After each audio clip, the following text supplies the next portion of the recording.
9時をお知らせします。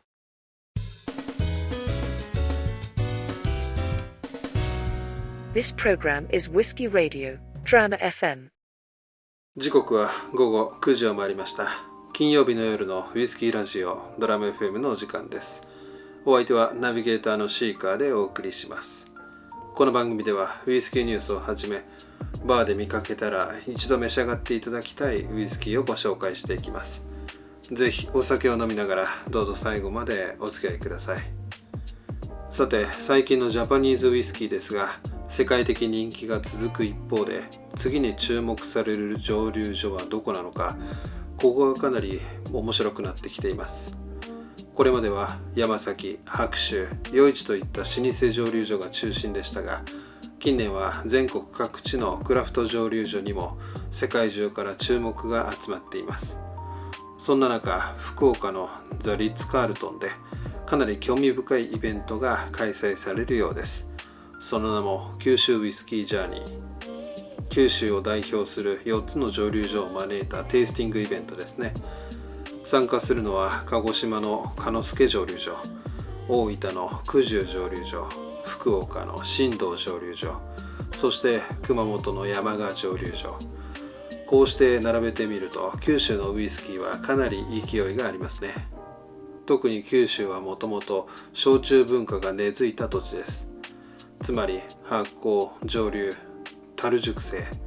こうした技術や土壌が昔から存在していました。そこへ近年クラフトウイスキー文化が加わり、今まさに新しいジャパニーズウイスキー産地として成長し始めています。しかも今回参加する蒸留所はどこも非常に個性的です。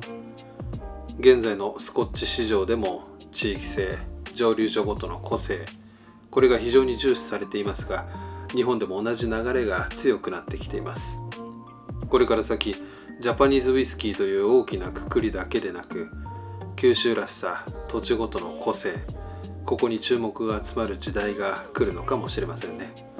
今後の動きにも注目したいところです。それでは海外ニュースをお届けしたいと思います。スコットランドハイランド地方のトマーティン蒸留所がクボカンクリエーションの最新作クリエーションナンバー8リミテッドエディションを発表しました。今回のリリースで特に注目されているのが熟成に使用された樽です。なんと今回はカナダ産アイスワインダルとスペイン産ベルデホワインダル、この2種類を組み合わせた熟成を採用しています。しかも海外メディアによると、ピーテッドスコッチとしては初のアイスワインダル熟成ではないかとも言われています。かなり挑戦的な一本ですね。トマーティン蒸留所はスコットランド北部インバネス近郊に位置する1897年創業の蒸留所です。現在は日本企業のグループ傘下でもあり、日本市場との関係が深い蒸留所としても知られています。そして今回のクボカン、これは通常のトマーティンとは異なる軽くピートを焚いたシリーズです。毎年冬の限られた期間だけ蒸留される原酒を使用しており、個性的な樽使いでシリーズ展開されています。近年のクボカンシリーズではラムダル、バージンオーク、フランス系酒精強化ワインダルなど、かなり自由度の高いカスク実験を行っています。そして今回登場したクリエーションナンバー8では、アイスワインダルとベルデフワインダルというさらに珍しい組み合わせへ踏み込んできました。ちなみにアイスワインとはブドウを凍った状態で収穫し、糖度を極限まで高めて作るデザートワインです。非常に濃厚な甘みと凝縮感が特徴ですね。一方ベルデホはスペイン・エルダ地方を代表する白ワイン用品種で、柑橘やハーブを思わせる爽やかな香りで知られています。つまり今回のクリエーションナンバー8は濃密な甘みと爽やかな酸味やハーブ感、この両方を狙った構成と言えそうです。公式テイスティングノートによると、香りには焼きリンゴ、洋梨、アプリコットジャム、オレンジブロッサム、蜂蜜、そして柔らかなスモーク。味わいにはハニカム、桃、マーマレード、ライムゼスト、青ぶどう、そして土っぽさを伴う穏やかなピートが続くとのことです。かなりフルーティーですね。ただ面白いのがスモーキーさを主張しすぎないという点です。近年のクボカンシリーズはヘビーピートというよりフルーツと煙のバランスを重視する方向性が強くなっています。実際海外レビューでも煙よりも遊び心を感じるシリーズとして評価されていることが増えています。これは最近のスコッチ市場の流れとも重なりますね。現在のウイスキー市場ではクラシックな熟成感だけでなく分かりやすい個性、飲み手を驚かせる体験、これがかなり重視されるようになってきています。特に若い世代ではワインダル、ラムダル、ビールダル、テキーラダルなど従来とは違う樽使いへの関心が非常に高まっています。その中で今回のクリエーションナンバー8はデザートワイン由来の甘みと白ワイン由来の爽やかさ、さらに柔らかなスモークを融合させたかなり現代的な方向性のスコッチと言えるかもしれません。アルコール度数は 46%、 ノンチルフィルター、ナチュラルカラー仕様です。価格はイギリス市場で45ポンド前後とのこと。おそらく今後日本国内でも少しずつ見かける機会が出てくるかもしれませんね。個人的にはストレートでゆっくり香りを楽しみながら少量加水で柑橘感やハーブ感の変化を味わってみたい一本です。動画の概要欄に公式サイトのリンクを貼っておきますので、気になる方はぜひチェックしてみてください。ドラム FM では皆さんからのお便りを募集しています。いただいた内容は番組内でご紹介させていただきますので、おすすめのウイスキーや素敵なバーのご紹介などをコメント欄にお寄せください。感想や質問も大丈夫です。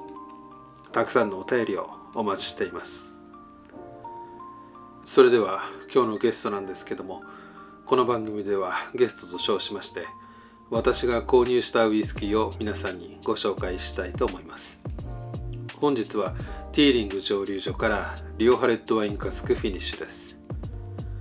ティーリング蒸留所は2015年にティーリングウイスキーカンパニーによってダブリンに設立され、バカルディリミテッドが所有するアイルランドのウイスキー蒸留所です。この蒸留所はジャックとスティーブン・ティーリングによってかつて世界のウイスキー蒸留の中心地であったダブリンに125年以上ぶりに設立されました。ちなみに彼らの父ジョン・ティーリングは1987年にクーリー蒸留所を設立しています。ブランドのシンボルである蒸留機から立ち上がるフェニックスはティーリングウイスキーブランドの再建を象徴しています。ソムリエセレクションはフィニッシュにワインダルを使用するティーリングの限定シリーズリオハレッドワインカスクフィニッシュはポルトガルのリオハ地方で醸造された赤ワインダルで定番のスモールバッチブレンデッドウイスキーをフィニッシュしています。どんな味がするんでしょうか。ではストレートでいただいてみたいと思います。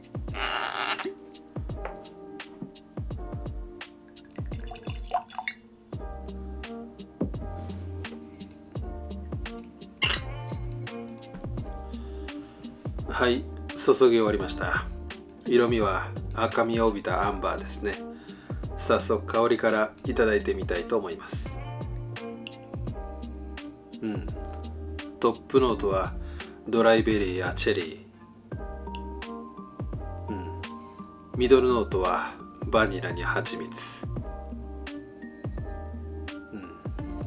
ラストノートはキャラメルやリンゴの香りがします。では味わってみたいと思います。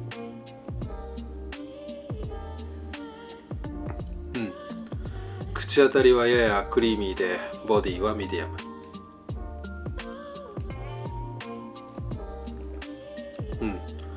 ベリーの甘酸っぱい風味にナツメグやシナモン、ホワイトペッパーのスパイス、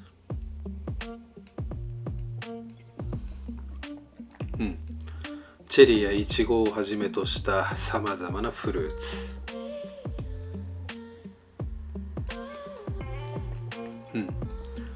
フィニッシュはペッパーのスパイスから